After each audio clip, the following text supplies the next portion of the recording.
Thank you very much, Adam. Yes, please do turn to Mark chapter 6 and check that I am being faithful to what God tells us in his word, amongst other things. Page 841 if you're using the church Bibles.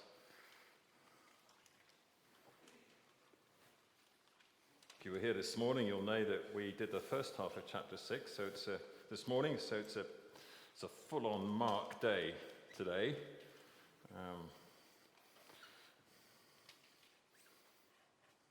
We're going to pick it up after the apostles have come back to Jesus, having been sent out at the beginning of the chapter, at least verse 7. The apostles returned, this is verse 30, sorry. The apostles returned to Jesus and told him all that they had done and taught. And he said to them, "Come away by yourselves to a desolate place and rest a while." For many were coming and going, and they had no leisure even to eat. And they went away in the boat to a desolate place by themselves. Now many saw them going and recognized them, and they ran there on foot from all the towns and got there ahead of them. When Jesus went ashore, he saw a great crowd, and he had compassion on them, because they were like sheep without a shepherd. And he began to teach them many things. And when it grew late, his disciples came to him and said, "This is a desolate place, and the hour is now late. Send them away to go into the surrounding countryside and villages and buy themselves something to eat." But Jesus answered them, "You give them something to eat." And they said to him, "Should we go and buy 200 denarii worth of bread?" Now, a denarii was a day's wage. I don't know what you get paid for a day's work, but let's be very modest. Let's say you're prepared to work for £100 a day. You may be thinking, "Oh, you must be joking." Well, let's suppose you are. What's that?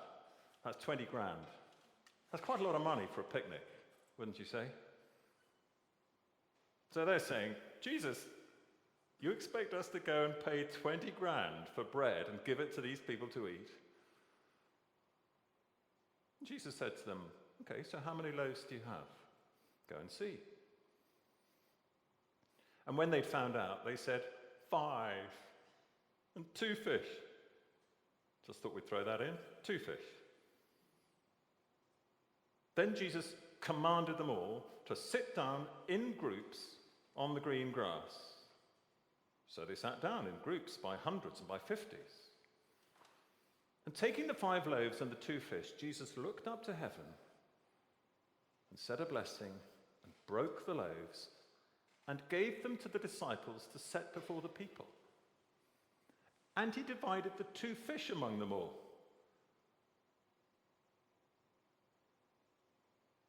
And they all ate and were satisfied.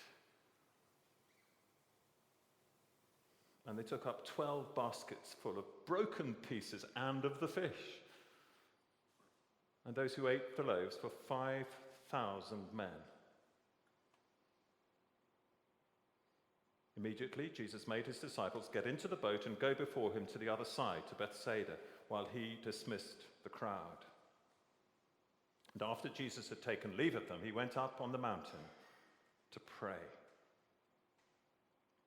And when evening came, the boat was out on the sea, literally in the middle of the lake, and he was alone on the land. And Jesus saw that they were making headway painfully, for the wind was against them. And about the 4th watch of the night, sort of 3 a.m. roughly, Jesus came to them walking on the sea. He meant to pass by them, but when they saw him walking on the sea, they thought it was a ghost and cried out, for they all saw him and were terrified. But immediately he spoke to them and said, "Take heart, it is I. Do not be afraid. And Jesus got into the boat with them, and the wind ceased, and they were utterly astounded, for they did not understand about the loaves, but their hearts were hardened. Let's pray. Our Father, please may our hearts not be hardened, but softened to your word, that we might receive it and benefit from it to eternal life. In Jesus' name we ask it. Amen.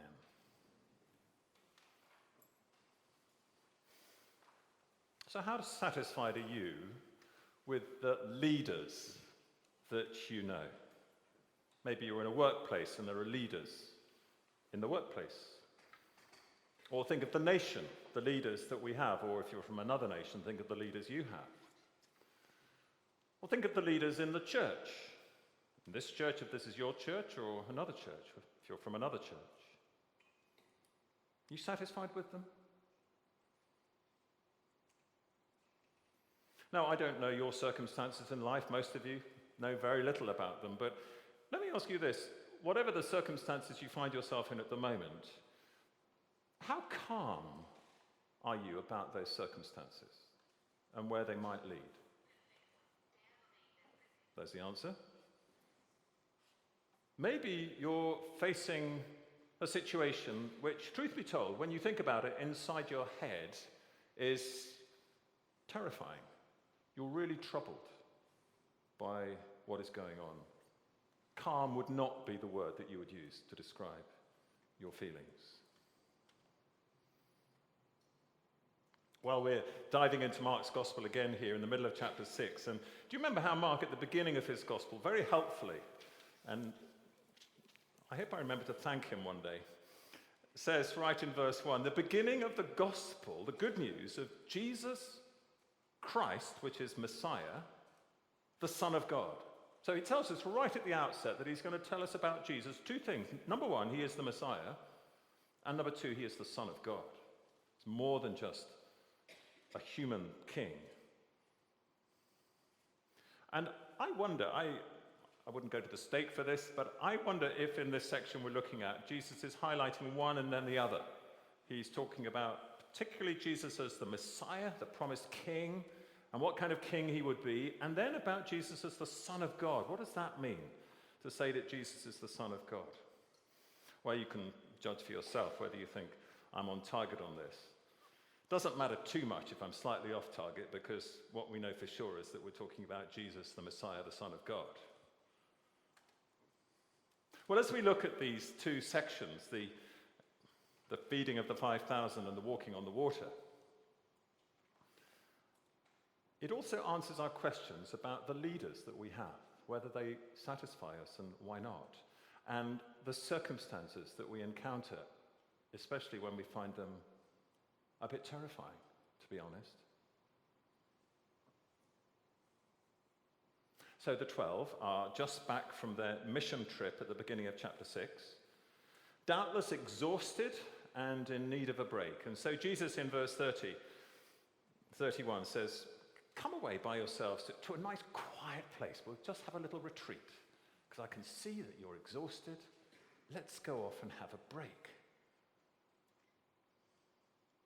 Well, it doesn't quite work out, does it? They go off in the boat, but everyone sees them going and runs around the shore and gets there ahead of them. So when they land in verse 34, Jesus saw a great crowd. And, well, what would you have thought? You just organized this fantastic holiday, this break, and you turn up. Oh, look who's here. Terrific. All the people you've been trying to avoid. Welcome. How lovely to see you. Well, no, Jesus is not like us. Look at verse 34. He had compassion on them. It's an unusual word. It means his guts were turned. It's a lovely graphic word. It's only used of Jesus, actually, in the New Testament, interestingly. He really was compassionately turned towards them, not against them. Why? Because, verse 34, they were like sheep without a shepherd. There was no one to lead them. Of course, a shepherd in that culture, even to this day, is a leader of the sheep, not a harasser with dogs and whistles like in our part of the world. They just had no leader. And what we see, first of all, in verses 34 to 44 is Jesus is the Messiah, the leader who cares and satisfies. Verses 34 to 44. Thanks, Wilf. You could just advance that one. That would be great. Thank you. Now, of course, Jesus' followers at this point, they think Jesus doesn't quite get it. There's this big crowd. And interestingly, well, Jesus does his typical thing at the end of verse 34. What does he do? He starts teaching them. Well, that's what he's come for. He's come to teach first. He's come to do more than that. But the first thing Jesus does is he teaches those who are in front of him. We've seen that in this gospel so far, that's Jesus is not a healer first and foremost. He will heal as occasion demands, but that's not his focus. He's a teacher. He's the rabbi. Well, it's been a long day, and verse 35, it's very late, and the disciples seem to, I suspect they're thinking, Jesus, you need to be a bit practical here. These guys are all famished. They've run ahead.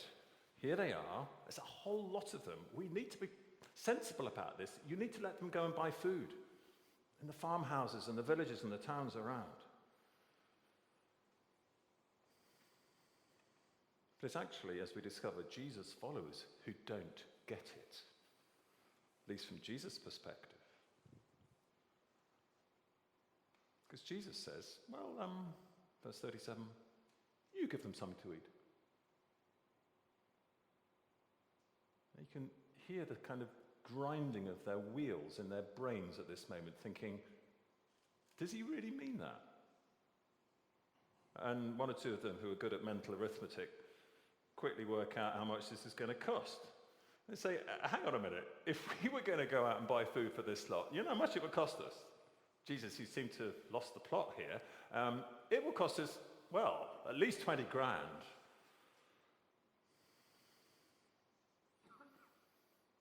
Well, Jesus doesn't argue about how much it's going to cost.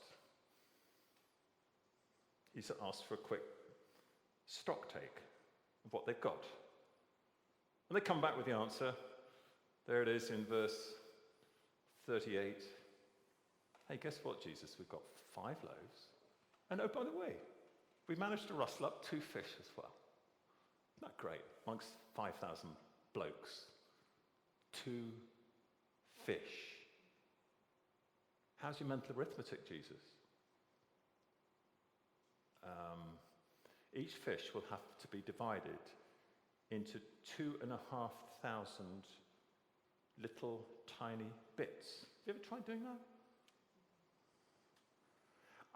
It's very difficult, isn't it, to tell the tone of voice when you read the scriptures in some of these encounters. Was there an incredulous tone as they said this to Jesus?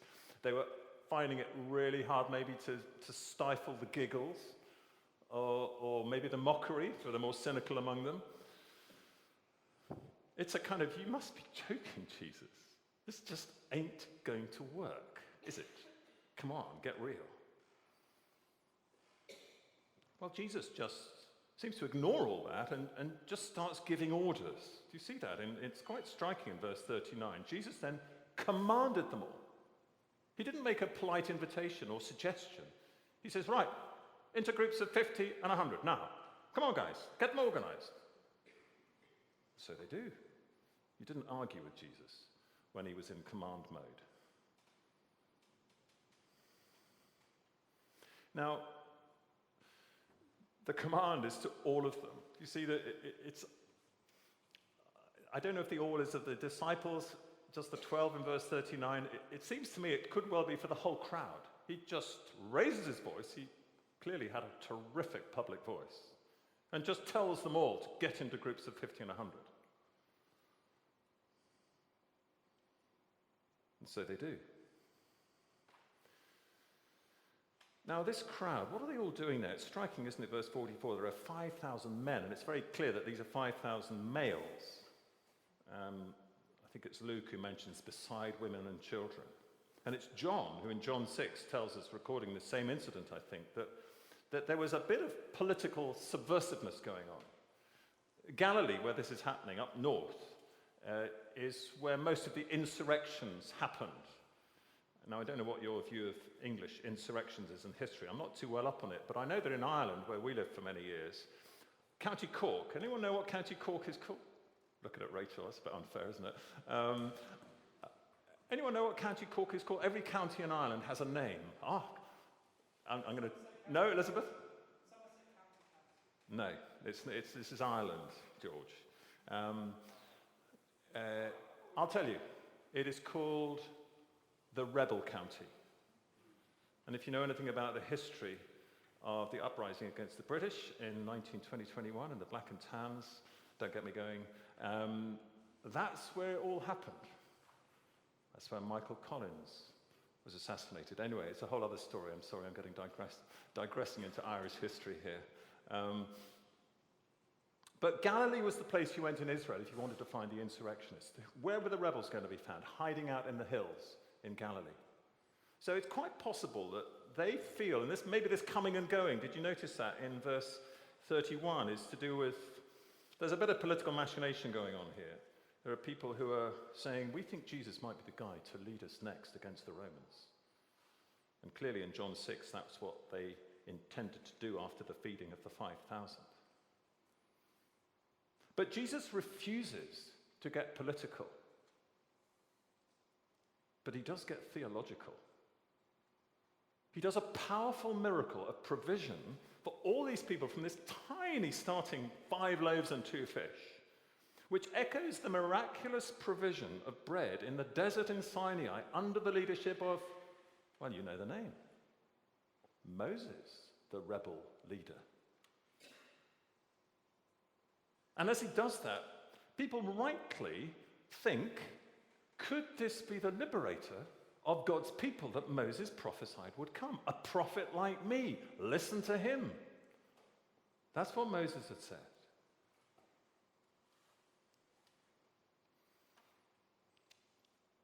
And yet it's interesting, as we've already noted, that when Jesus sees this great crowd without a leader, like sheep without a shepherd, verse 34, what does he do? What's the first thing he does? He begins to teach them many things. Now, wouldn't we love to know what he taught them? We're not told. We don't need to know at this point. But it's highly likely, isn't it, that he taught them the kind of things that we read, which Jesus quoted in another place, but which we read in Deuteronomy, for example, in the Old Testament, where, and Jesus would know this, we're told we do not live by bread alone, but by every word that proceeds from the mouth of God. That's what will bring us life. But we do need bread. Jesus taught his followers to pray, didn't he? Very practically. Give us today our daily bread. And so Jesus provides the physical needs of this huge crowd as well as teaching them. And what is very striking is verse 42, isn't it? Have you ever thought about verse 42? They all ate and they were all satisfied. Now that word is sometimes translated, if you look at some of the modern translations, in terms of they couldn't eat anything more. They were full up. So when the disciples kept coming around, there was so much left over. Look at verse 43. 12 baskets full of broken pieces and of the fish. And when presumably they were sensible enough to go around offering seconds and thirds and things to people, and they got to a point where they said, you're very kind, I'm absolutely full. And that's what happened. They were all full up. Not a single one of them could take another single mouthful.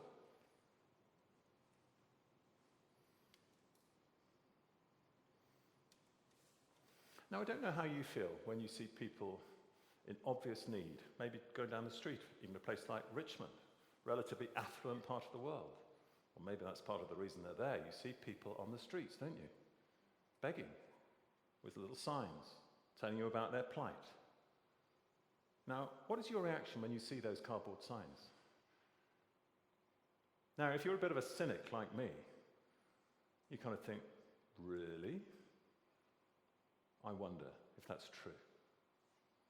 Now, I hope you're not a cynic like me. I hope you might be a little more compassionate. And even a cynic like me is moved by some of the people I see. And I don't know how you respond, whether you actually engage with them and say, can I get you something to eat? I don't know. How do you feel about people in need? But one of the things I'm sure of, even when on a better day, am feeling a bit more compassionate than on other days, one of the things I'm absolutely clear on is that there's no way I can meet this person's need. I might be able to give them a sandwich. I might be able to point them in the right direction for a homeless shelter, something like that. But their needs are far greater and deeper than I can handle or help with. But I know someone who can. I know that Jesus is the answer to their need, whatever it is, ultimately. And I don't know how you feel about the leaders that we encounter, maybe in your place of work, or certainly in the country, and often in church circles, Christian circles, who make massive promises of change. And sometimes we believe them for a while, and sometimes they're very eloquent and articulate, and they put it very well, and you think 5 points, taking back control, or whatever it is. And you think, wow, wouldn't that be great? And then, well, when you get over the age of about, what would it be? Someone tell me. When do you start getting a little cynical about politicians? What age would that be? Someone help me? How many? 20. Thank you. You know how it is. You start to think, I've heard this one before. There are plenty of, if you're into comedy, there are plenty of good skits about the political speech, aren't there? And you begin to think, I'm afraid, my friend, it ain't going to happen, is it? I don't know if you realize that, my political leader friend, but there's a bunch of us here who think, I'm sorry, that's not going to happen. You're deluding yourself at best.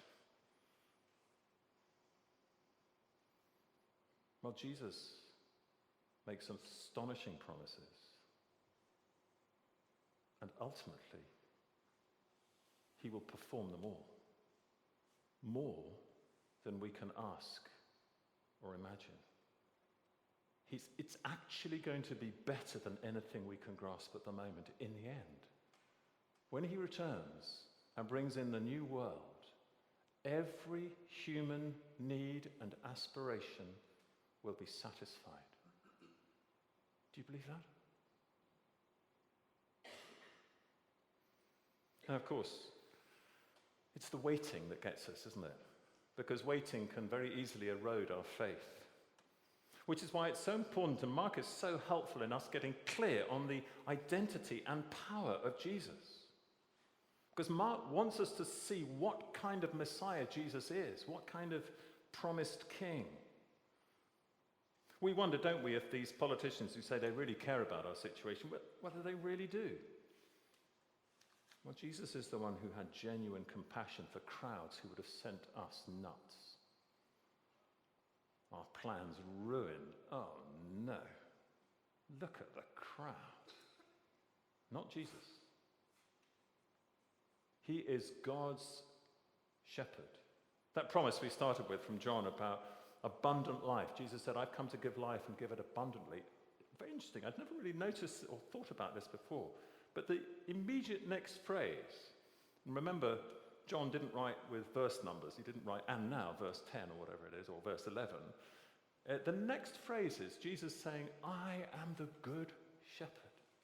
Life abundant, life in its fullness will come through me, the shepherd of his sheep, who cares for his flock and provides for them, not just a little or enough to get by, but abundantly, so that you are satisfied with what you're given.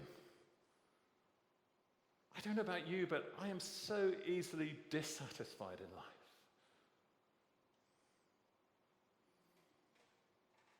Maybe it's not fair to ask this question or suggest this, but just stop for a moment and think of something in life that you're not satisfied with at the moment. Might be your school, your teacher, might be your family, might be, dare I say it, your spouse, or your children, or your parents. Just think of something that you're not satisfied with, or your job, or your prospects.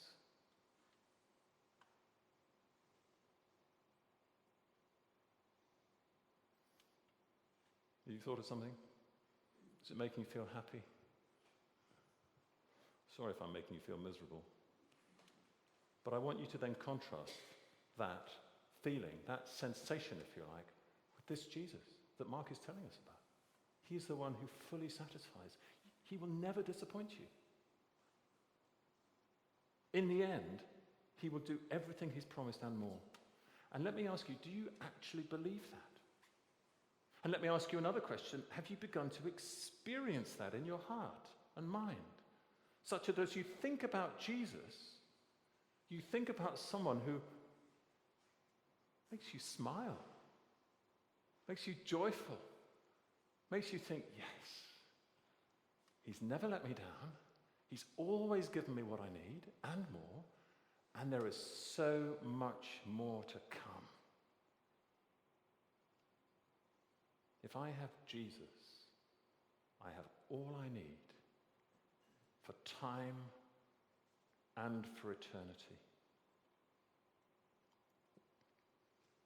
Well, Jesus is the Messiah, the leader who cares and satisfies. Secondly, and a bit more briefly, Jesus is also, and this is the second nature miracle that Mark highlights, Jesus is the Son of God, the Lord, who comes to us and calms us. Verses 45 to 52. It may be that there's this political stuff going on, and he wants his disciples right out of it, because you see it's quite tough wording in verse 45. Immediately he made his disciples get into the boat. Into the boat. There's no question, no discussion here. Get into the boat and off you go. Again, it's extraordinary authority being imposed here. He dismisses the crowd and goes up the mountain to pray. And then late into the night, the boat is out at sea. Jesus is alone on the land. And he sees that they're struggling against a headwind. Now, I don't know if you've ever rowed a big boat. These boats, they've found one in the mud on the Lake of Galilee. I think I talked about this a few weeks ago. You know the boats by Richmond Bridge, the big rowing boats? Where's Linda? You row these, don't you, Linda? They're beasts, aren't they? They are. Now, you're... Sorry? And there are bigger ones. Now, you're lucky because you just throw them on the river. That's easy peasy, isn't it? It's just nice and flat. But if you take that off into the sea, and remember, the Sea of Galilee is 7 or 8 miles across, and it's got a bowl of hills around it, and the winds get up considerably there. So this kind of headwind is probably very strong, and of course, with wind goes waves. It follows, it's the law of nature. And so they're struggling to row this heavy boat into the headwind, into the waves. And Jesus can see this. The boat was out on the sea. Verse 48, he saw that they were making headway painfully slowly, for the wind was against them. And about the fourth watch of the night, this is about 3 a.m., he came to them walking on the sea. Now, it gets a bit puzzling here. I don't know if you picked this up as we read it. He meant to pass them by. What does that mean? He meant to pass them by. Now, to be honest with you, I'm not entirely sure. And the commentators, when you read them, they're not entirely sure either. They come up with some suggestions. One of them is that it's a kind of Old Testament phrase about showing his glory to them. Could be. Not totally convinced myself, though it's a possibility. One possibility I liked was that it's that when they, because remember, this is 3 a.m. The light is not good. That they saw Jesus and they thought he was probably standing up in another boat going past them. Maybe with a lighter boat and better oarsmen, I don't know. What is clear is that the perspective is shifting from Jesus to the disciples. So if you look at verse 48, it says, and Jesus saw. And then verse 49, when they That's the disciples in the boat saw. So the perspective is shifting from Jesus' perspective to the disciples' perspective. So it's possible that we're getting the disciples' perspective about the scene. They felt that he meant to pass by them, to go past them. And then they think it's a ghost because they see actually there's no boat. He's walking on the water as the light gradually gets better. And they cry out. They're terrified when they all saw him. And then he immediately speaks to them and says those words in 50. I'm not entirely sure, so I'm not going to pretend I know when I don't. What is clear is that this is something supernatural. They're literally in the middle of the lake. The phrase that we have in our translation, which says, where is it? Out on the sea, verse 47. It's literally in the middle of the lake. And the lake is a deep lake. So there are no sandbanks here. Some people try and say, oh, well, Jesus just knew where the sandbanks were. Well, actually, they were the fishermen. They'd have known where the sandbanks were if anyone did. No, this is miracle. This is Jesus actually walking on the water. And they're terrified. That's clear. They think he's a ghost. Verse 49. Jesus' response, there it is in verse 50. Take heart. It is I. Do not be afraid. Now that's an interesting phrase because these men would have known what we would call Old Testament, their scriptures. And this is a phrase that would have resonated with them if they knew their scriptures, as some of them surely did, if not all of them. Because these are the kind of words that are used in the Old Testament scriptures by God alone, or about God alone. Only God the Lord speaks these kind of words. So, for example, Isaiah 43, we've got an example on the screen. The prophet, God speaking through the prophet Isaiah, says, "Fear not. When you pass through the waters, I will be with you, for I am the Lord your God." Or again, Isaiah 41, "For I, the Lord your God, say to you, fear not. I am the one who helps you." Again, if you know anything about the word for God in the Hebrew, Yahweh, Jehovah God, it's that I am phrase. So there's that, it is I am. It's got a divine ring to it. And it's Jesus taking on his lips words which really only God can speak about himself and saying to them, don't be afraid. It's okay. It is I. I am here with you.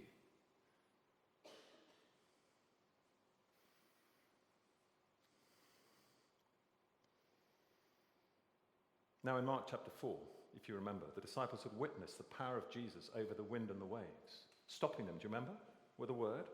And they realized that Jesus was acting like God. Only God has the power to stop the wind and the waves dead in their tracks, together at the same time, so that you get a mill pond in an instant. Only God can do that. And they'd asked at that point, who is this? The wind and the waves obey him. So what's going on here in verse 51 and 52? And the answer is we're in for a bit of a shock. Look at 51. Jesus got into the boat with them, and the wind ceased, and they were utterly astounded. Why? For they did not understand. Now, what do you expect to come next? I don't expect this. But look what it says. They did not understand about the loaves. You think, the loaves? What do you mean about the loaves? Jesus has just done something. This is what I think is implied here. They had just stood next to Jesus, the 12, and right in front of their eyes, they had counted that there were 5 loaves and 2 fish. There they were, right in front of Jesus. The thousands of people were sat way out of the ability to see what was going on right in front of Jesus. But they were standing there around Jesus, and they saw his hands take 5 loaves. And to use the traditional words, he multiplied them. He kept breaking them, and they kept growing, and they kept growing, and they kept growing. And the fish, the 2 little fish, well, we don't know what size they were, but even if they were 2 big fish, they weren't enough to feed 5,000. But Jesus took these 2 fish, and he started breaking them, And he started giving it out, and he gave it out, and it just kept coming. And they saw it with their own eyes. The supernatural, naturally occurring, as it were. It was still fish, it was still bread. It wasn't a supernatural food, but it was supernaturally multiplying. What is going on? They had seen it, if anyone had seen it, and yet their hearts were hardened, verse 52. It's really shocking language that Mark uses, because that's the kind of thing that Jesus had given out about in chapter 3. Do you remember when the Pharisees were so cross that he healed on the Sabbath? And they were trying to catch him out, healing someone on the Sabbath in the synagogue. And it says in verse 5, Jesus looked around at them with anger, grieved at their hardness of heart. They didn't care about this man. They just cared about their religious rules. And Mark is saying, oh dear, do you know what's happening here? The very people who are closest to Jesus, who just witnessed the most extraordinary miracle, what's going on inside them? A hardening of their heart.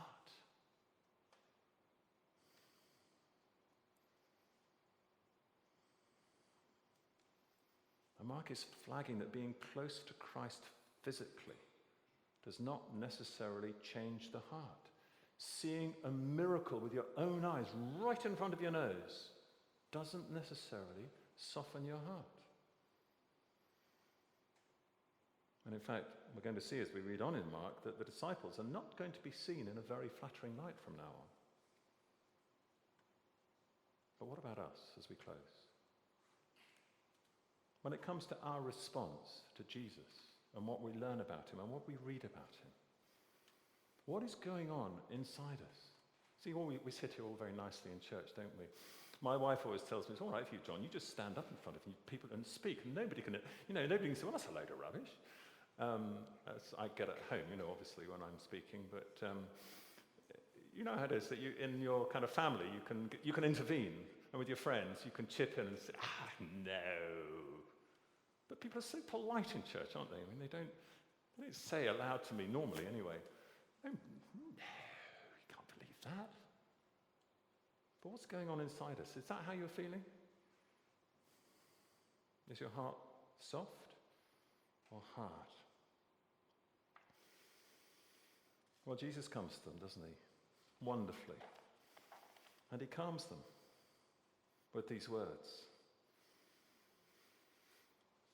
Now, if you'll indulge me with one last little illustration, some of you will know this, I've just recently in the last year or two become a grandfather, and it's a great state of life.